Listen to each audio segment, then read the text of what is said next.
राधे राधे कृष्णा कृष्णा। 10 प्रकार की सृष्टि का वर्णन। विदुर जी ने कहा, मुनिवर, भगवान नारायण के अंतर ध्यान हो जाने पर संपूर्ण लोकों के पितामह ब्रह्मा जी ने अपने देह और मन से कितने प्रकार की सृष्टि उत्पन्न की।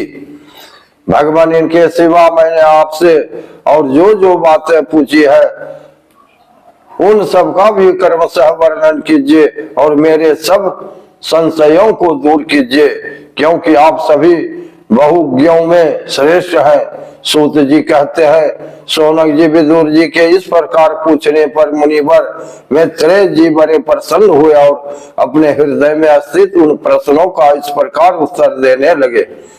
श्री मैत्रेय जी ने कहा, अजन्मा भगवान श्री हरि ने जैसा कहा था, ब्रह्मा जी ने उसी प्रकार चित्त को अपने आत्मा श्री नारायण में लगाकर 100 दिव्य वर्षों तक तप किया।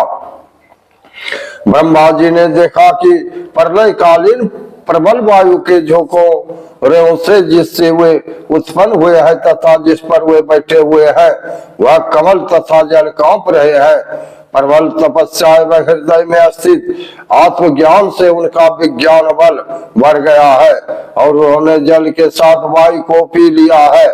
फिर जिस पर स्वयं बैठे हुए थे उस आकाश व्यापी कमल को देखकर उन्होंने विचार किया कि पूर्व कल्प में लीन हुए लोगों को मैं इसी से रचूंगा। तब भगवान के द्वारा सृष्टि कार्य में नियुक्त ब्रह्मा जी ने उस कमल कोश में प्रवेश किया और उस एक के ही भू भुवः स्वः ये 3 भाग किए। यद्यपि कि वह कमल इतना बड़ा था कि उसके 14 भुवन या इससे भी अधिक लोकों के रूप में विभाग किए जा सके थे। जीवों के भोग स्थान के रूप में नहीं 3 लोकों का शास्त्रों में वर्णन हुआ है। जो निष्काम कर्म करने वाले हैं उन्हें मह तपह जनः और सत्य लोक रूप ब्रह्म लोक की प्राप्ति होती है। विदुर जी ने कहा, ब्राह्मण अपने अद्भुत कर्म विश्वरूप ही श्री हरि की जिस काल नामक शक्ति की बात कही थी प्रभु, उसका कृपा विस्तार पूर्वक वर्णन कीजिए। श्री मैत्रेय जी ने कहा, विषयों का रूपांतर बदलना ही काल का कार्य है। स्वयं तो वह निर्विशेष अनादि और अनंत है। उसी को निमित्त बनाकर भगवान खेल खेल में अपने आप को ही सृष्टि के रूप में प्रकट कर देते हैं। पहले यह सारा विश्व भगवान की माया से लीन होकर ब्रह्म रूप से स्थित था। उसी को अव्यक्त मूर्ति काल के द्वारा भगवान ने पुनः पृथक रूप से प्रकट किया है। यह जगत जैसा अब है वैसा ही पहले था और भविष्य में भी वैसा ही रहेगा। इसकी सृष्टि 9 प्रकार की होती है तथा प्राकृतिक वैकृतिक भेद से एक 10वीं सृष्टि और भी है और इसका प्रलय काल द्रव्य तथा गुणों के द्वारा 3 प्रकार से होता है। अब पहले मैं 10 प्रकार की सृष्टि का वर्णन करता हूँ। पहली सृष्टि मह तत्व की है। भगवान की प्रेरणा से सत्वादि गुणों में विषमता होना ही इसका स्वरूप है। दूसरी सृष्टि अहंकार की है, जिससे पृथ्वी आदि पंचभूत एवं ज्ञानेन्द्रियों कामेंद्रियों की उत्पत्ति होती है। तीसरी सृष्टि भूत सर्ग है, जिसमें 5 महाभूतों को उत्पन्न करने वाला तन्मात्र वर्ग रहता है। चौथी सृष्टि इंद्रियों की है, यह ज्ञान और क्रिया शक्ति से संपन्न होती है। 5वीं सृष्टि सात्विक अहंकार से उत्पन्न हुई इंद्रियाधिष्ठाता देवताओं की है, मन भी इसी सृष्टि के अंतर्गत है।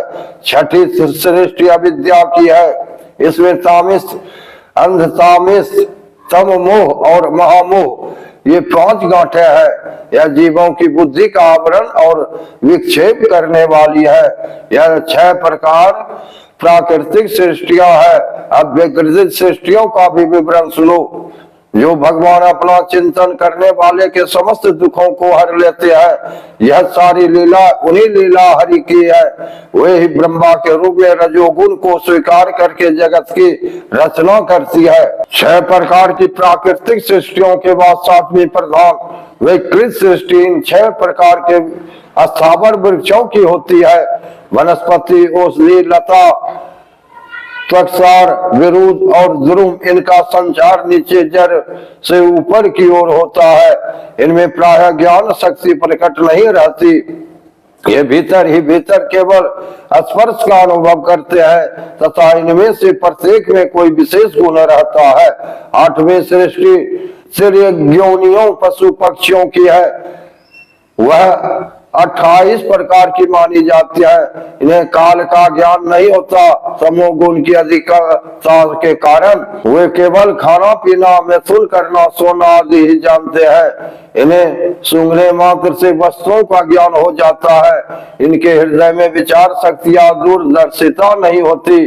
साधु श्रेष्ठ, इन त्रिकोण में गौ, बकरा, भैंसा, कृष्ण, मृग, सुअर, नील गाय, रूर नामक मृग, भैर और ऊंट ये दो खुरी वाले पशु कहलाते हैं। गधा, घोड़ा, खच्चर, गौर, मृग, सरब और चमरी ये एक खुर वाले हैं। अब 5 नख वाले पशु पक्षियों के नाम सुनो। कुत्ता, गीदड़, भेड़िया, बाघ, बिला, खरगोश, शाही, सेब, बंदर, हाथी, कछुआ, गो और मगर आदि पशु है। कंक, बगुला, गिद्ध, बटेर, बाज, भास, भल्लुक, मोर, हंस, सारस, चकवा, कौवा और उल्लू आदि उड़ने वाले जीव पक्षी कहलाते हैं। विदुर जी, नवी सृष्टि मनुष्यों की है, यह एक ही प्रकार की है। इसके आहार का प्रभाव ऊपर मुंह से नीचे की ओर होता है। मनुष्य रजोगुण प्रधान, कर्म परायण और दुख रूप विषयों में ही सुख मानने वाले होते हैं। अस्थावर, पशु पक्षी और मनुष्य ये तीनों प्रकार की सृष्टियां तथा आगे कहा जाने वाला देव सर्ग विकृत सृष्टि है तथा जो महतत्व रूप विकारिक देव सर्ग है उसकी गणना पहले प्राकृतिक सृष्टि में की जा चुकी है। इनके अतिरिक्त संत कुमार आदि ऋषियों का जो कुमार सर्ग है वह प्राकृतिक विकृत दोनों प्रकार का है।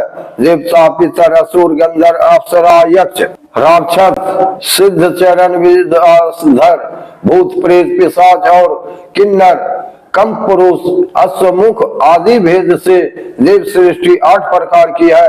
विदुर जी, इस प्रकार जगत कर्ता श्री ब्रह्मा जी की रची हुई यह 10 प्रकार की सृष्टि मैंने तुमसे कही। अब आगे मैं वंश और मनवंतर आदि का वर्णन करूंगा। इस प्रकार सृष्टि करने वाले सत्य संकल्प भगवान हरि ही ब्रह्मा के रूप से प्रत्येक कल्प के आदि में रजोगुण से व्याप्त होकर स्वयं ही जगत के रूप में अपनी ही रचना करते हैं। राधे राधे, कृष्णा कृष्णा। लाइक करिए, सब्सक्राइब करिए। जय श्री कृष्ण।